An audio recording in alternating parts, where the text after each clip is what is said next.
Bill Gates कहते हैं कि हम कोई जॉब करने के लिए नहीं बने, हफ्ते में 3 दिन काम करो और लाइफ को एंजॉय करो।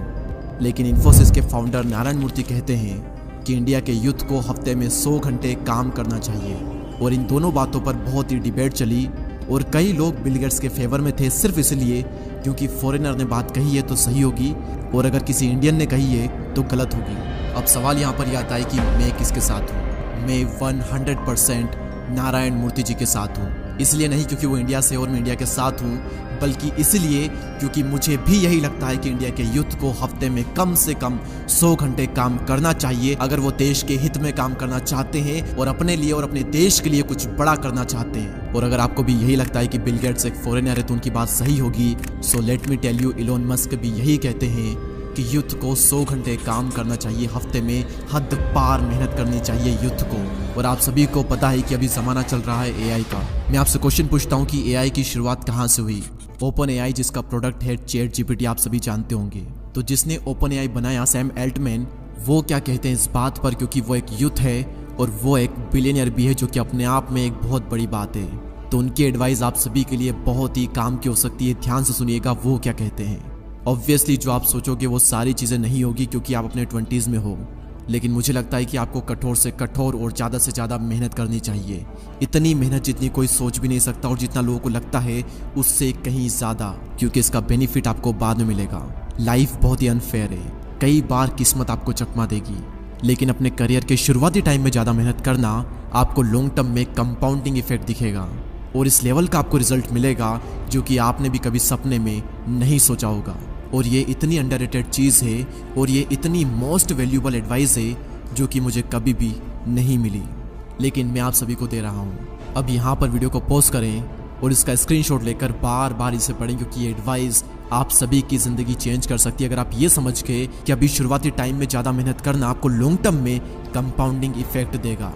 आप एक बात हमेशा याद रखना कि हद पार मेहनत करोगे तभी जाकर हद पार सफलता मिलेगी, हद पार संघर्ष करोगे तभी जाकर के हद पार कामयाबी मिलेगी। सपने औकात से बड़े देखते हो लेकिन अपनी औकात ही नहीं बनाते आप। पहले अपनी औकात बनाओ। इस लेवल का डेडिकेशन, इस लेवल की मेहनत अपने काम में डाल दो जो कि आज तक कोई भी नहीं डाल पाया। अरे उन लोगों से अपने आप को कंपेयर मत करो जो कि आपके आसपास है। अगर चिंदी से लोगों से कंपटीशन रखोगे तो जल्दी से खुश होकर सेटिस्फाई हो जाओगे और ज़्यादा कुछ बड़ा नहीं कर पाओगे। अपना कंपटीशन रखो उन लोगों से जो कि आपकी फील्ड में टॉप पर है, या फिर अपना कंपटीशन खुद को बनाओ कि कल का रिकॉर्ड आज तोड़ दूंगा और आज का रिकॉर्ड कल तोड़ दूंगा। हर दिन बेहतर बनूंगा, हर दिन अपने आप को हराऊंगा, ये आपका लक्ष्य होना चाहिए और ये होना चाहिए आपका कंपटीशन। और इतनी मेहनत करो कि दिन का चैन और रातों की नींद हराम हो जाए।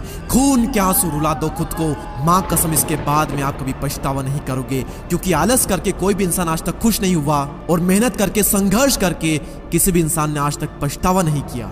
मुझे नहीं पता कि किसी को भी अवार्ड लेते थे, किसी को भी स्टेज पर देख आपके अंदर से क्या फीलिंग आती है, आप क्या सोचते हो, लेकिन मैं क्या सोचता हूँ अगर मैं किसी को स्टेज पर देखता हूँ तो अंदर से सिर्फ एक चीज कि यार उस इंसान ने कितनी मेहनत की है, कितने बुरे दिनों से गुजरा होगा, कितनी कंसिस्टेंसी मेंटेन की होगी, कितना कुछ सहा होगा, क्या क्या छोड़ा होगा इसके लिए। और अंदर से आती है एक इंस्पिरेशन कि यार एक दिन मेरा भी आएगा जब मैं भी वहां पर होऊंगा और वहां पर होने के लिए मैं इस लेवल का एफर्ट डालूंगा, इस लेवल की मेहनत करूंगा जो मैंने आज तक नहीं की।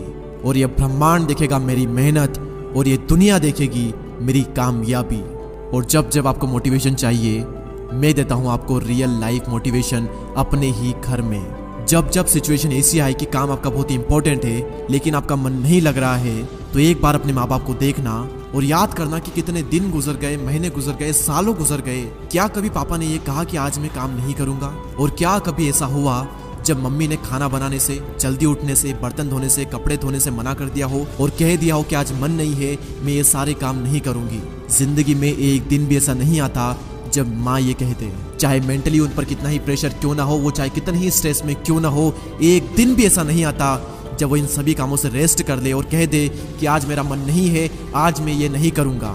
अपने आप से सवाल करो कि ऐसे कितने दिन आए आपकी जिंदगी में जब आपका मन नहीं लगा लेकिन फिर भी आपने काम किया।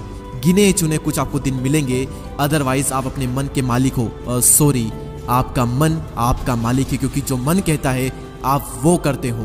मन किया तो कर लिया, मन नहीं किया तो नहीं करेंगे। भगवान श्री कृष्ण कहते हैं कि मन को सन्यासी बनाओ और इन मोह के बंधनों को छोड़ो, और इस बात पर ध्यान लगाओ कि इस समय तुम्हारा कर्तव्य क्या है, इस समय तुम्हारा धर्म क्या है। और अभी अगर तुम मेहनत से बच रहे हो, सही काम नहीं कर रहे हो, गलत काम कर रहे हो, तो याद रखना एक वक्त बाद तुम्हारे ही कर्म तुमसे मिलने आएंगे। और फिर उस दिन तुम परेशान मत होना, उस दिन तुम रोना मत, क्योंकि मेरे अनुसार इंसान को उसके कर्मों का फल अगले जन्म में नहीं बल्कि इसी जन्म में मिलता है। और मेरी बात क्यों मानो, आप खुद देखो अपनी जिंदगी में आपको अपने ही पुराने कर्मों का फल मिल रहा है। अगर आपने सही कर्म किए होंगे, मेहनत की होगी, तो उसका रिजल्ट आपको मिला होगा, और अगर आपने गलत कर्म किए हैं तो उसका भी रिजल्ट आपको मिल रहा होगा। लेकिन जो बीत गया उसके बारे में सोचा नहीं करते।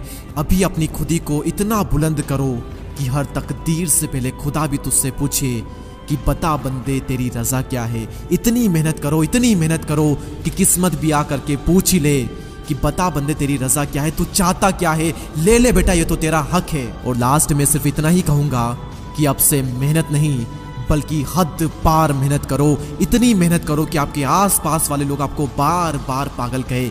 जितनी बार पागल कहे लिख लो और समझ जाओ कि आप एकदम सही रास्ते पर हो और आप कर रहे हो हद पार मेहनत।